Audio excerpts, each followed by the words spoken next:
먼저 기도의 순서에 대해서 말씀드리면 어떤 정해진 순서는 실상 없습니다.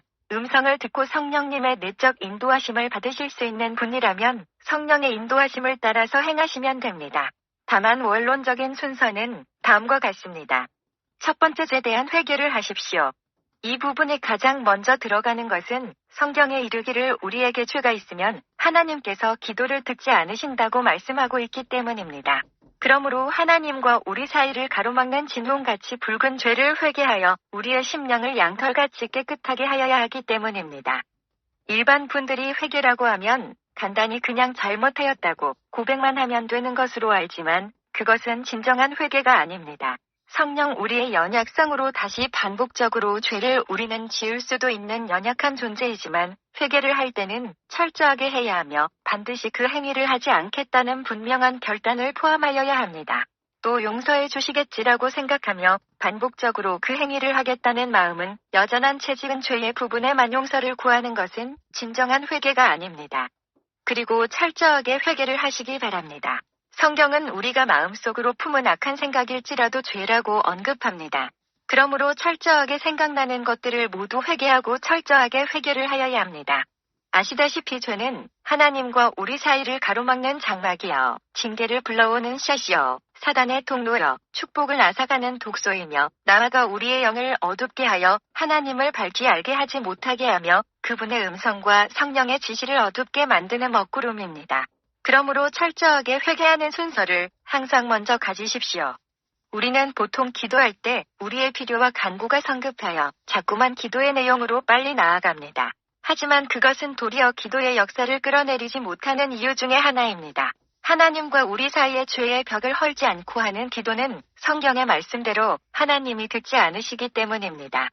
과거 회막이나 성막, 그리고 성전에서도 하나님께 나아가는데 무조건 성소와 지성소로 나아간 것이 아니라 순서와 절차를 따라 나아가지 않았습니까?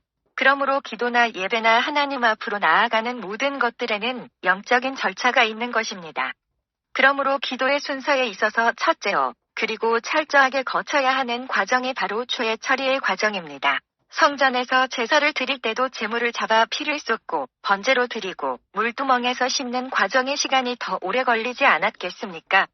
그리고 우리는 기도할 때 무조건 자신의 감정과 생각을 따라 기도를 하는데 모든 영일도 마찬가지이지만 영적 감각을 가지고 보고 듣고 느끼면서 하려고 해야 합니다. 이런 영적 감각으로 살펴보면 죄의 문제가 처리되면 우리의 마음에 성령의 임재가 느껴지고 하늘의 평화가 임합니다.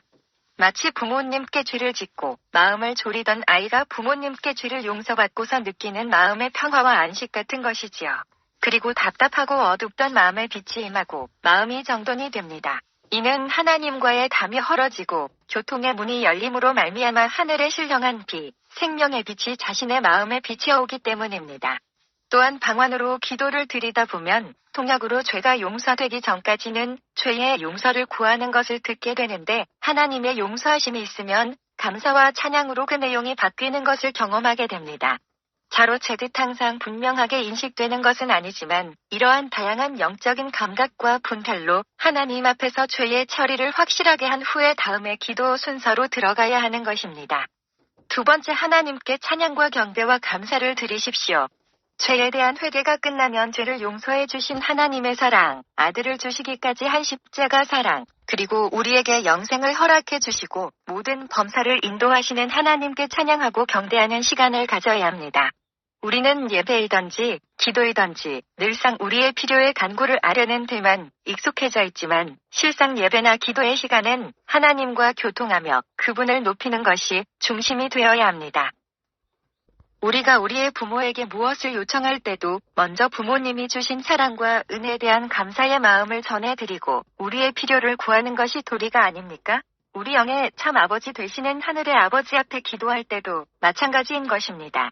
하나님께서 어떠한 사랑을 주사 나를 구속하시고 자녀를 일걸음을 얻게 하시고 구원과 영생을 허락하셨는지, 그리고 생의 길에서 베푸신 은혜와 사랑에 대한 찬양과 경배와 감사를 드리는 것이 옳은 것입니다. 하나님도 우리와 같은 마음을 가지신 분, 우리가 하나님께 감사하고 찬양하며 경배를 드릴 때 하나님의 중심도 뜨거워지는 것입니다. 세 번째, 성령의 임재를 간구하십시오. 우리가 기도를 드리다 보면 처음에는 마음이 흩어지고 산만해지고 하지만 어느 순간 기도에 마음이 몰입이 되고 기도가 하늘로 올라 상달되는 것을 느낍니다.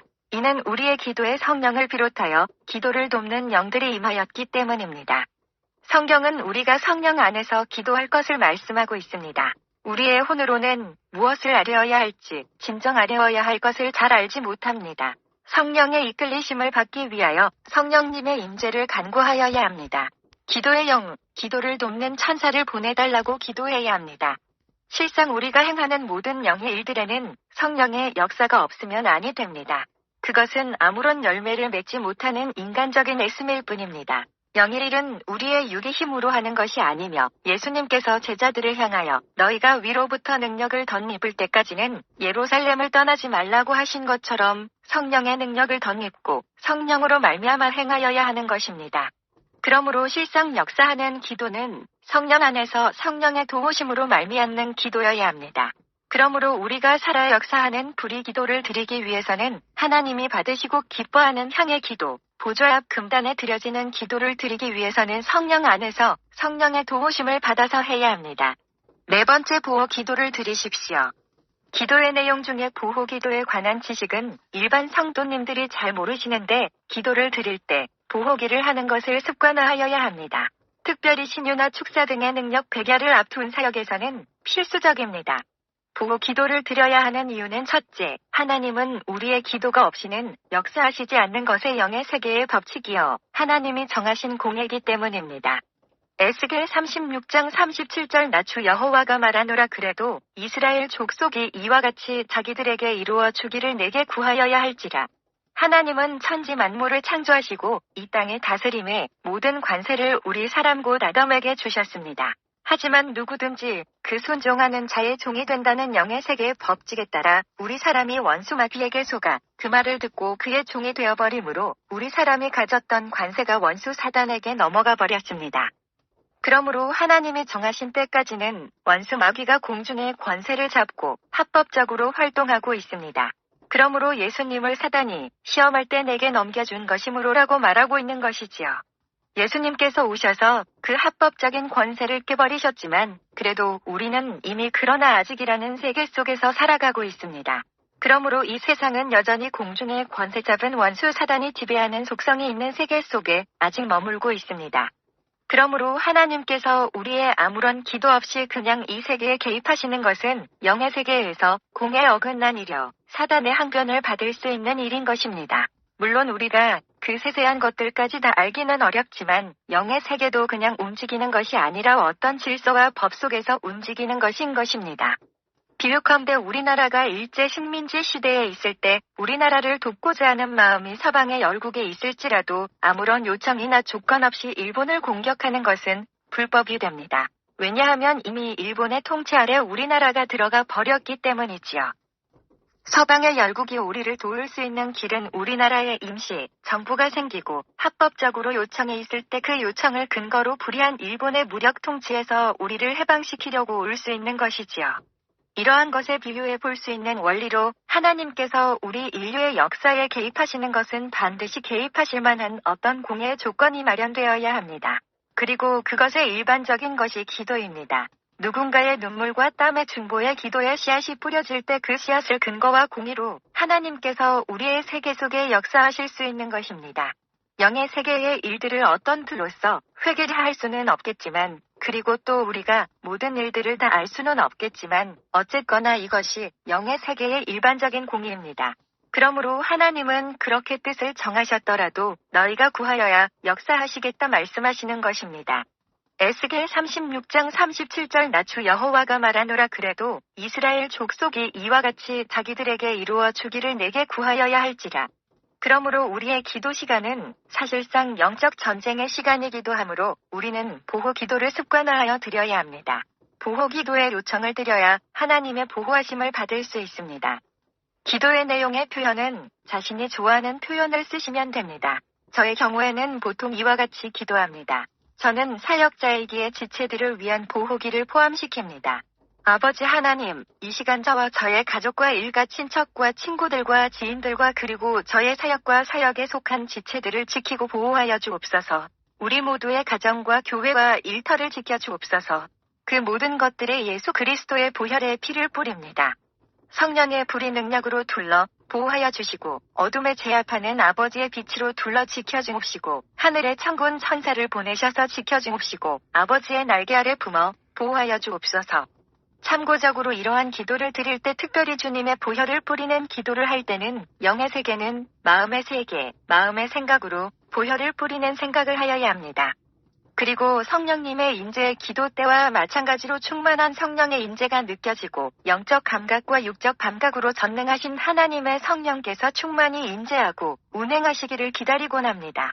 항상 그러한 것은 아니지만 회개 기도와 찬양과 감사의 기도와 성령의 임재의 기도 등의 과정을 이미 거쳤으므로 보호 기도를 드릴 시점이면 실제적으로 성령의 강한 임재와 운행하심이 영적 감각으로 느껴지고 육적 감각으로는 몸의 더위를 느낄 만큼 불이 가득 흐르고 특별히 기도하는 두 손에는 장풍이라도 날릴 듯한 응축된 듯한 불의 기운을 느끼고 실제로 영이 시공간을 향하여 강력하게 방사되는 것을 느끼게 되곤 하지요. 매번 가능한 것은 아니라도 우리는 가능하면 이렇게 영적으로 성령께서 앞서시고 불의 능력으로 지키시고 보호하시는 가운데 전투적인 기도의 영역으로 들어가야 하는 것입니다. 특별히 실제 능력 대결의 장인 신유나 축사나 깊은 중보의 시간에는 필수적인 것입니다. 둘째로 우리에게 보호 기도가 필요한 것은 영의 세계는 영적 전쟁 중이요. 전쟁이란 피차의 상처를 주고받으며 때로는 치명상을 입기도 하는 싸움의 장이기 때문입니다. 물론 전능하신 하나님께 속한 우리가 강하며 우리 속에 있는 이가 세상보다 크시지만 강한 군대가 약한 군대와 싸움을 할지라도 다치는 사람이 있을 수 있는 것처럼 영적 전쟁은 실제이기 때문입니다. 그러므로 신유나 축사나 타인을 위한 깊은 중보의 기도의 시간을 가지려면 필수적으로 보호 기도의 시간을 가져야 합니다. 그리고 포괄적인 의미에서 우리의 모든 기도와 내용은 사실상 모두가 영적 전쟁의 범주에 속한 것이므로 보호 기도를 체질화하여 기도의 시간에 포함시켜야 하는 것입니다. 이러한 영적 지식이 없어 영분가를 제대로 하지 못하고 사역자에게 함부로 안수를 받거나 하면 질병이나 악한 영의 들림 등이 전이되기도 하는 것입니다. 마찬가지로 사역자도 사역을 하다가 질병이나 악한 영이 도리어 자신에게 전이되어 어려움을 당하기도 하는 것입니다. 그러므로 보호기도도 기도 시간을 필수적으로 가지는 것이 좋으며 실제 능력 배결의 사역인 경우에는 더욱 그러합니다. 참고적으로 성경에는 수없이 기록되어 있으나 오늘날에는 사장되어 가고 있는 안수는 기독교의 사역에서 많이 살아나고 회복되어야 할 영역이나 또한 반드시 알아야 하는 것은 안수는 함부로 하는 것도 아니며 또한 함부로 받아서는 아니 된다는 것입니다. 서로 간의 조심스런 영의 분별과 그리고 어둠의 영역이 틈타지 못하도록 하는 성결과 그리고 이러한 보호 기도를 통한 성령의 선행하시는 역사 속에서 이루어져야 하는 것입니다. 그리고 이러한 까닭의 안수 기도를 시작하기 전에 서로에게 악한 영들의 전이는 없도록 사단의 역사를 묶는 기도와 서로를 지켜주시기를 요청하는 보호 기도를 드리는 것이 좋은 것입니다. 저 같은 경우에는 다음과 같이 기도를 드리곤 합니다. 이 시간 예수 그리스도 이름의 관세로 명하노니 어둠의 세력은 묶임을 당할지어다. 안수를 주고받을 때 서로에게 유익한 영들과 역사는 전이 되나 어둠의 영들의 역사는 묶이고 단절될지어다. 아버지 하나님 우리 모두를 지키시고 보호하여 주옵소서. 5번째 대적 기도를 드리십시오.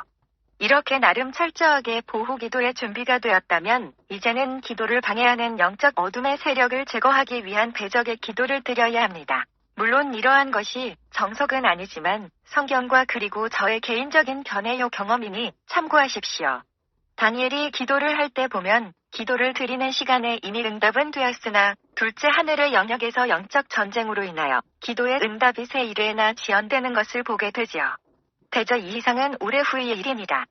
대적 기도는 기도를 방해하는 어둠의 세력을 제거하고 하늘의 문을 여는 대적의 기도입니다. 이 기도는 하나님을 향한 요청이 아니라 우리에게 주신 예수 그리스도의 이름의 관세를 가지고 선포하며 우리가 직접 싸우는 대적의 기도입니다. 그러므로 우리가 말로써 명령하여야 하며 그 표현은 자신이 좋아하는 적절한 문구로 표현하시면 됩니다. 가령 예를 들면 아래와 같이 기도하시면 됩니다.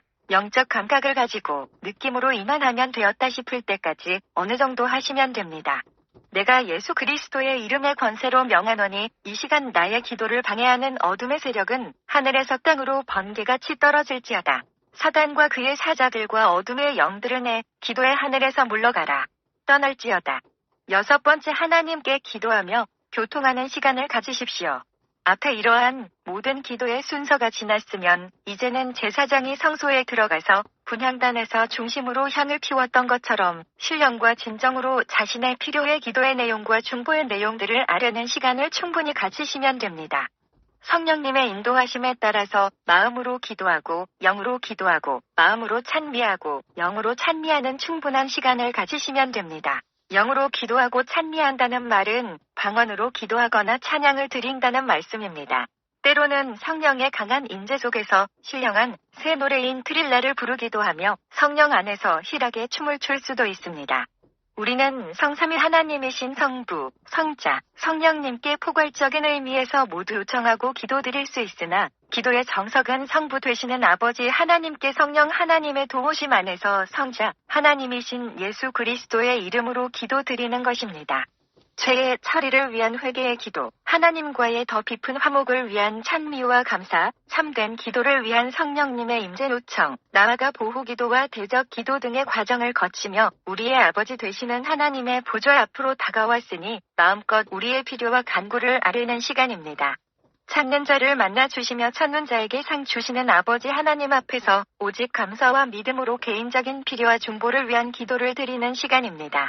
그 아버지 하나님 앞에서 마음껏 기도하시는 시간을 가지시면 됩니다. 7번째, 선포하십시오.